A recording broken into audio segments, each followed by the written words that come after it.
دنیا کا الیگزینڈر 20 سال کی عمر میں بادشاہ بنا، 23 سال کی عمر میں مقدونیہ سے نکلا۔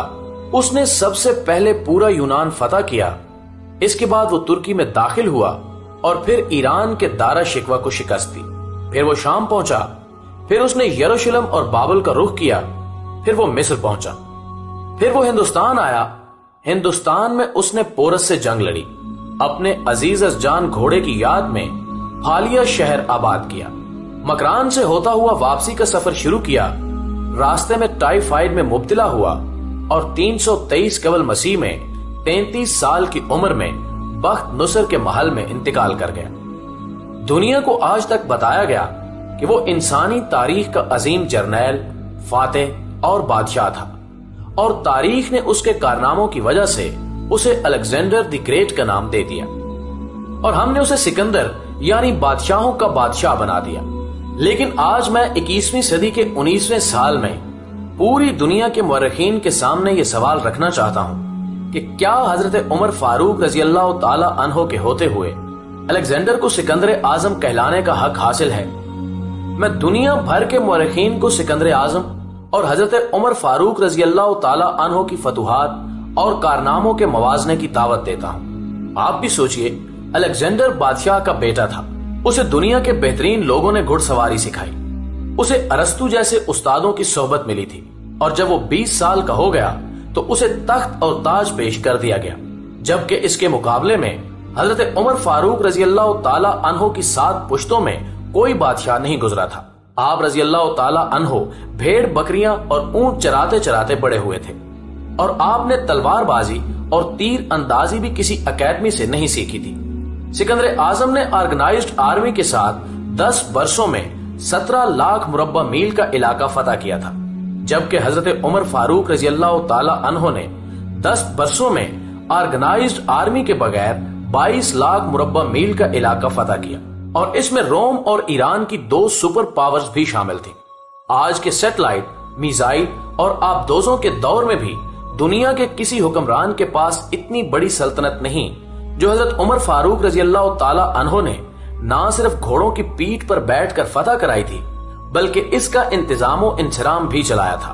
الیگزینڈر نے فتوحات کے دوران اپنے بے شمار جرنیل قتل کرائے، بے شمار جرنیلوں اور جوانوں نے اس کا ساتھ چھوڑا، اس کے خلاف بغاوتیں بھی ہوئیں، اور ہندوستان میں اس کی فوج نے آگے بڑھنے سے انکار بھی کر دیا۔ لیکن حضرت عمر فاروق رضی اللہ تعالی عنہ کے کسی ساتھی کو ان کے حکم سے سرتابی کی جرت نہ ہوئی۔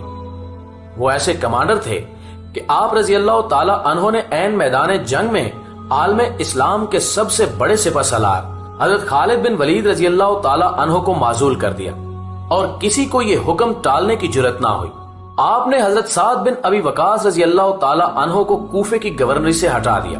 آپ نے حضرت حارث بن کعب رضی اللہ تعالی عنہ سے گورنری واپس لے لی۔ آپ نے حضرت عمر بن عاص رضی اللہ تعالی عنہ کا مال ضبط کر لیا، اور آپ نے حمص کے گورنر کو واپس بلا کر اونٹ چرانے پر لگا دیا، لیکن کسی کو حکم عدولی کی جرت نہ ہوئی۔ الیگزینڈر نے 17 لاکھ مربع میل کا علاقہ فتح کیا، لیکن دنیا کو کوئی نظام، کوئی سسٹم نہ دے سکا، جبکہ حضرت عمر فاروق رضی اللہ تعالی عنہ نے دنیا کو ایسے سسٹم دیے جو آج تک پوری دنیا میں رائج ہیں۔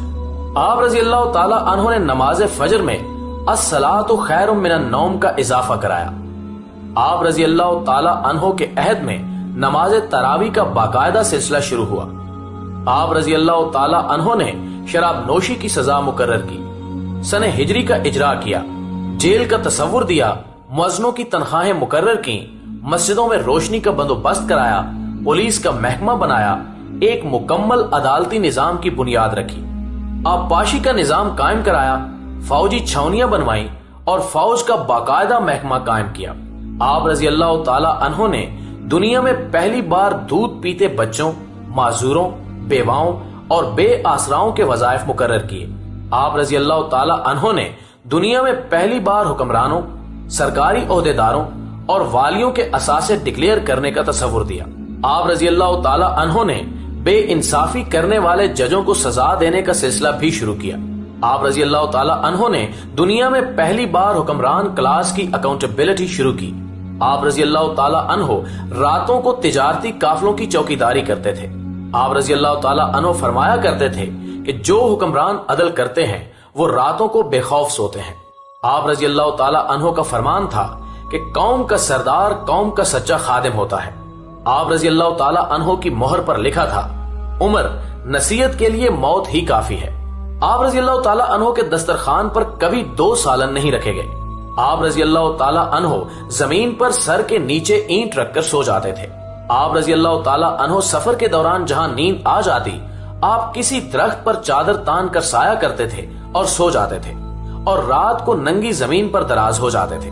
آپ رضی اللہ تعالیٰ عنہ کے کرتے پر 14 پیوند تھے، اور ان پیوندوں میں ایک سرخ چمڑے کا پیوند بھی تھا۔ آپ رضی اللہ تعالیٰ عنہ موٹا کھردرا کپڑا پہنتے تھے۔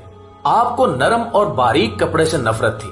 آپ رضی اللہ تعالیٰ عنہ کسی کو جب سرکاری عہدے پر فائز کرتے تھے تو اس کے اثاثوں کا تخمینہ لگوا کر اپنے پاس رکھ لیتے تھے، اور اگر سرکاری عہدے کے دوران اس کے اثاثوں میں اضافہ ہو جاتا تو آپ رضی اللہ تعالیٰ عنہ اس کی اکاؤنٹیبلٹی کرتے تھے۔ آپ جب کسی کو گورنر بناتے تو اسے نصیحت فرماتے تھے کہ کبھی ترکی گھوڑے پر نہ بیٹھنا، باریک کپڑے نہ پہننا، چھنا ہوا آٹا نہ کھانا، دربان نہ رکھنا، اور کسی فریادی پر دروازہ بند نہ کرنا۔ آپ رضی اللہ تعالیٰ عنہ فرماتے تھے کہ ظالم کو معاف کر دینا مظلوموں پر ظلم ہے، اور آپ رضی اللہ تعالیٰ عنہ کا یہ فکرہ آج انسانی حقوق کے چارٹر کی حیثیت رکھتا ہے۔ مائیں بچوں کو آزاد پیدا کرتی ہیں، تم نے انہیں کب سے غلام بنا لیا؟ فرمایا، میں اکثر سوچتا ہوں اور حیران ہوتا ہوں کہ عمر بدل کیسے گیا۔ آپ رضی اللہ تعالیٰ عنہ اسلامی دنیا کے پہلے خلیفہ تھے جنہیں امیر المومنین کا خطاب دیا گیا۔ ناظرین گرامی، دنیا کے تمام مذاہب کی کوئی نہ کوئی خصوصیت ہے۔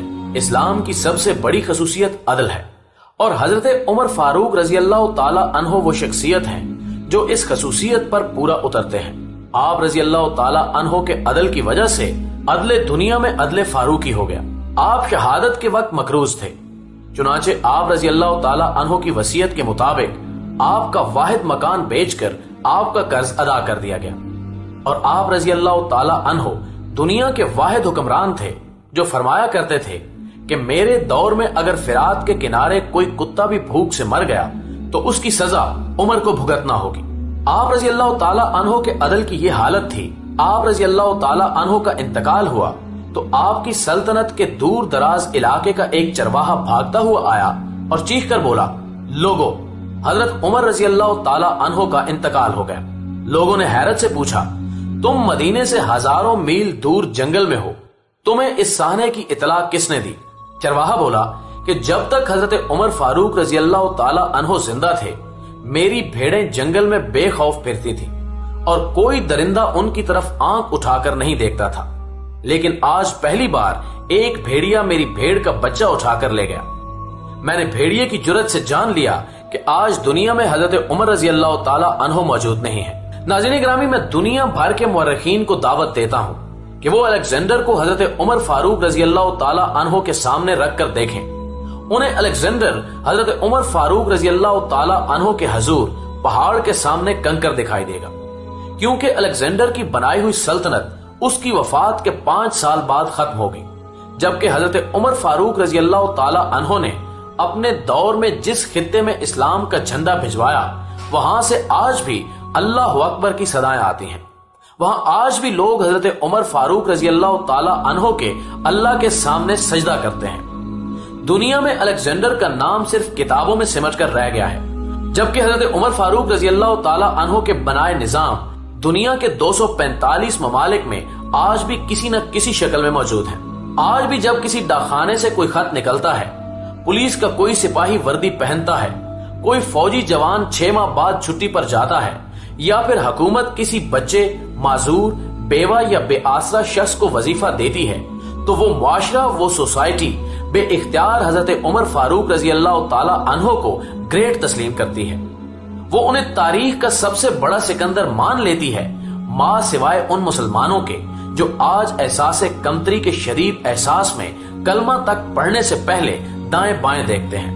لاہور کے مسلمانوں نے ایک بار انگریز سرکار کو دھمکی دی تھی کہ اگر ہم گھروں سے نکل پڑے تو تمہیں چنگیز خان یاد آ جائے گا۔